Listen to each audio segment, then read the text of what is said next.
don't worry, we got to step up in basis so we won't owe taxes. Who told you that?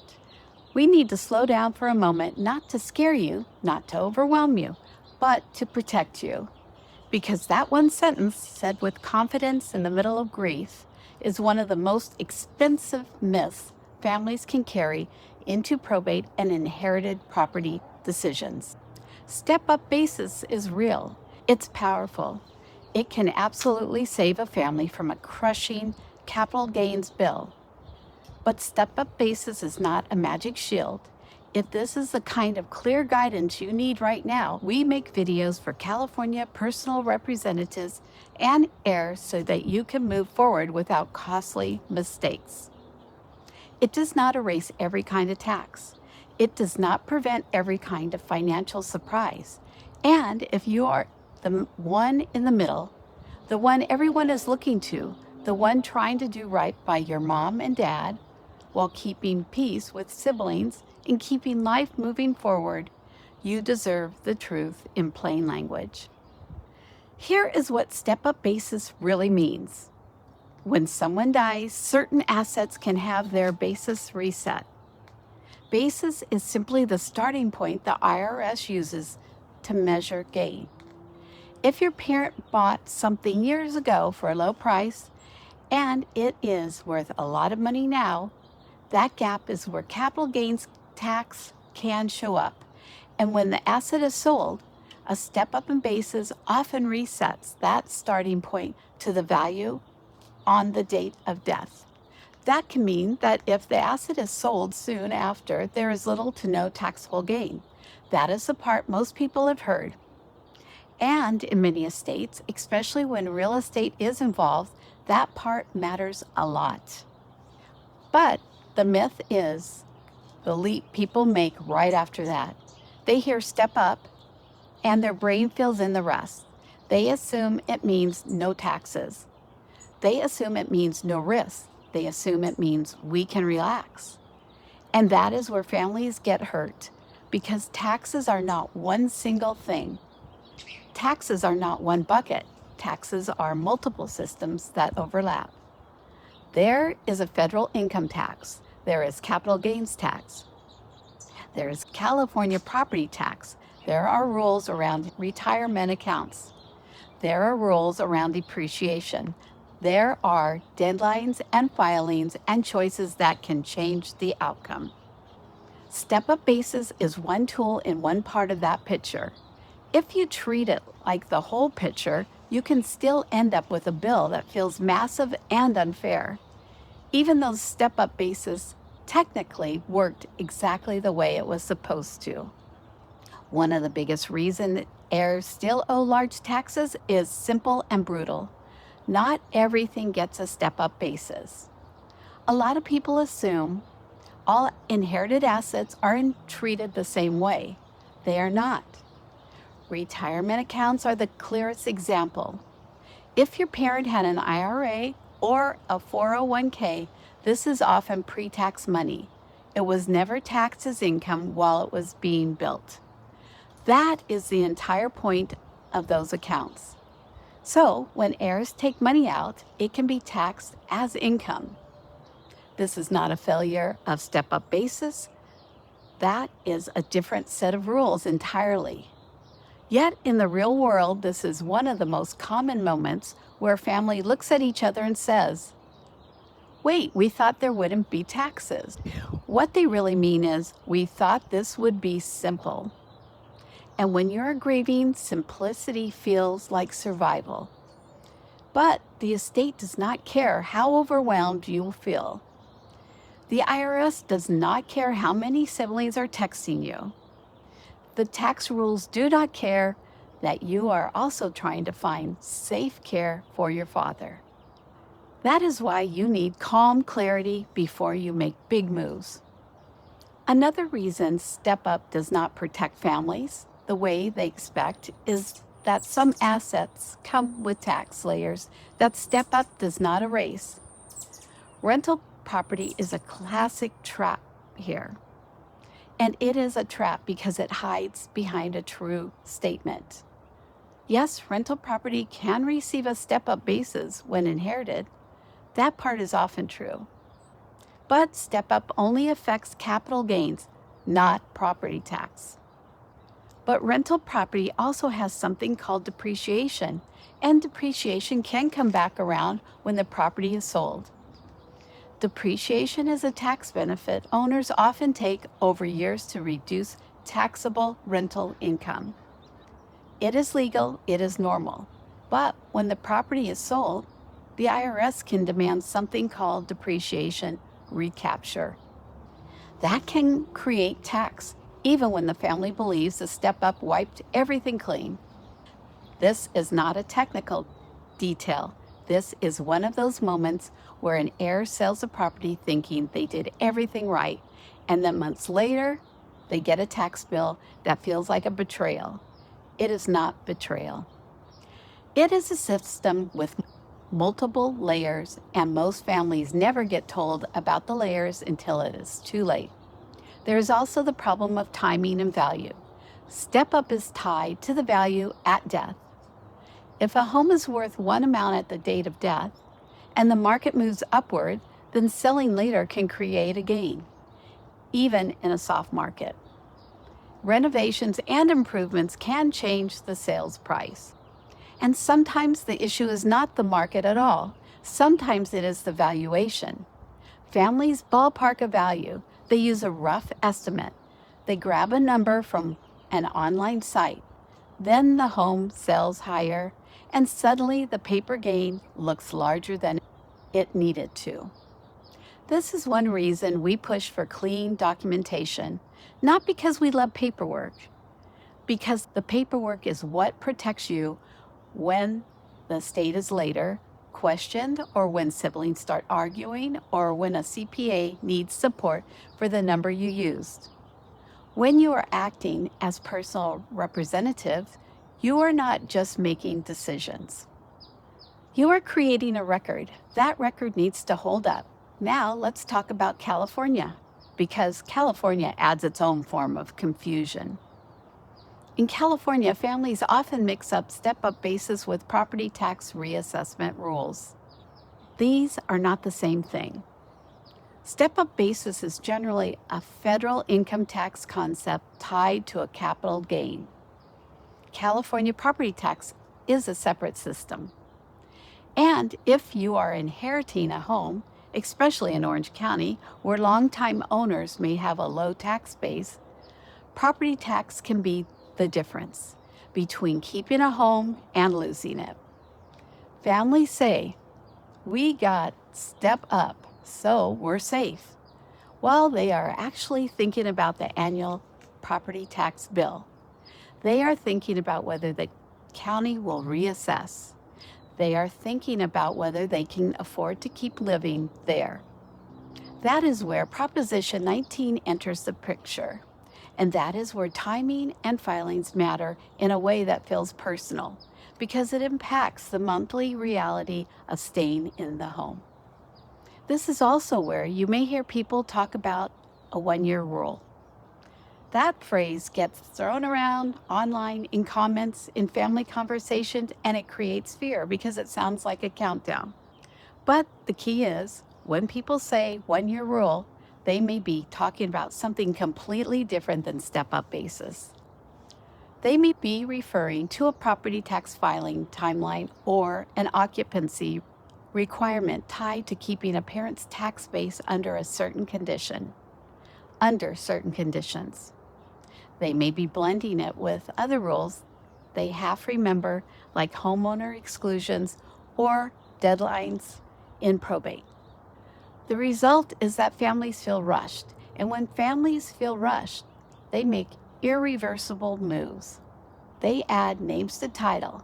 They move money too fast. They sell too quickly. They sign things they do not fully understand. The myth creates speed. Speed creates mistakes, and mistakes in this space can be very expensive. Let me share this story with you.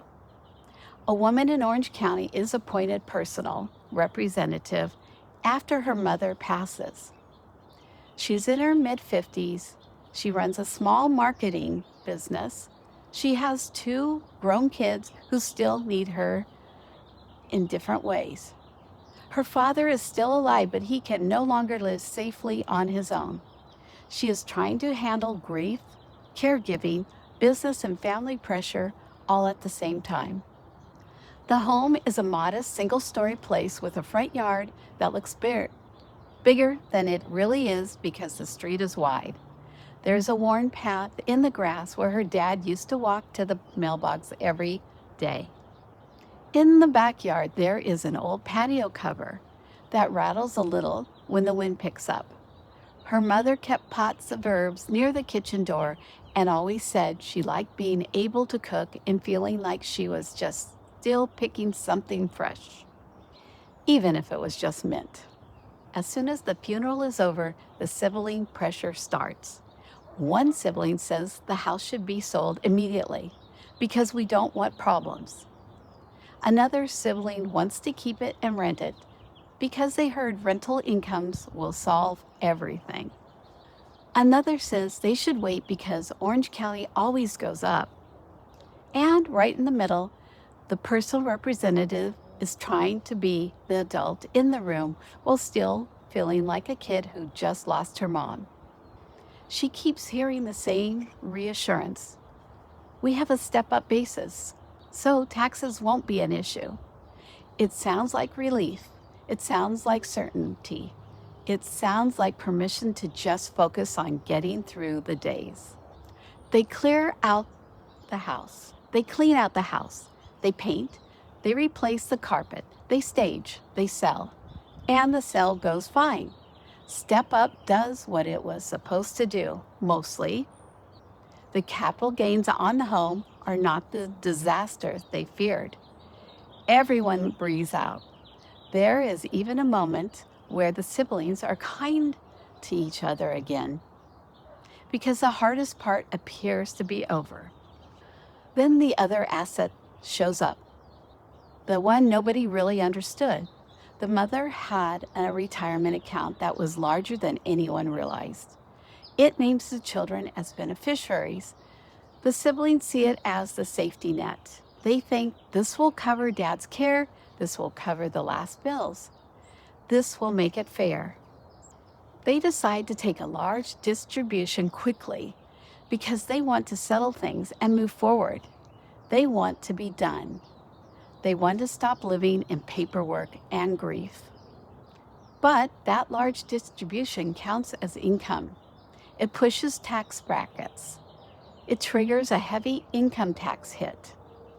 When the CPA explains it, the siblings feel blindsided. They say, "But we had a step up." And the CPA says calmly, "That is not how retirement accounts work." Now, the siblings start replaying every conversation. They start pointing fingers. Someone says the personal representative should have known. Someone says the attorney did not warn them.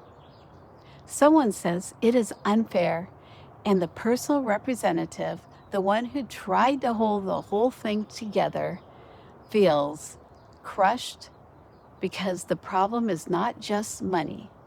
The problem is that she feels like she failed her mom, failed her dad, and failed her siblings. And even though the truth is she walked into one of the most common traps in estate settlement. This is why we teach this the way we do, not to create fear, to remove false comfort. False comfort is dangerous. It makes you move fast and stop asking questions. What protects families is not a slogan. What protects families is a plan. If you are the personal representative, here is the mindset shift that changes everything. Stop thinking, do we get a step up? Start thinking, which assets do we have and what tax rules apply to each one? Because a home is not an IRA. An IRA is not stock. A rental is not a primary residence. And California property tax rules are not the IRS rules. When you separate the categories, you reduce surprises. When you reduce surprises, you reduce conflict. And when you reduce conflict, You give your family room to grieve without tearing each other apart. This is also where we want you to feel supported instead of sold to. In probate and inherited property work, pressure is a prison. Families already have enough pressure. You do not need a fast-talking agent. You do not need someone who treats the home like a quick listing and the family like a lead. You need calm guidance. You need a coordinated approach that respects the legal timeline, protects the value of the property, and supports the human side of the transition. That is what we do. We work with families in Orange County who are carrying the weight of probate, estate settlement, inherited property decisions, and senior home transitions all at once. We help you see the full picture, not just the sale. We're not attorneys or CPAs, so this is education to help you ask the right questions and avoid costly missteps. So what should you do right now if you are watching this and your chest feels tight because you are realizing how many moving parts there are? You do not need to memorize tax code. You need to slow down the big, irreversible moves until you have clarity. Before you distribute large retirement funds, get advice from a CPA who understands inherited retirement rules and your family's income picture. Before you decide to rent out a home, understand the full cost of being a landlord and the tax layers that come with rentals. Before you assume the county property tax bill will stay low, the California rules that apply when property transfers after death. Before you sign deeds or add names to title to make it easy, understand what that does to both taxes and control. And before you let siblings' pressure set your pace, remember that your job is not to move fast. Your job is to move right. And here is what we want you to carry with you after this video. Step up in basis can be a gift. It can save families from huge capital gains. But it does not apply to everything. It does not erase income tax. It does not stop property tax changes in California. And it does not protect you from the consequences of rushed decisions. The myth is not that step up exists. The myth is that step up means you can stop thinking. If you are the adult child in charge, the personal representative trying to be strong while you are also grieving, we want you to hear this clearly. You are not behind, you are not failing, you are doing one of the hardest jobs there is. And you are doing it while people around you are emotional, tired, and sometimes unrealistic.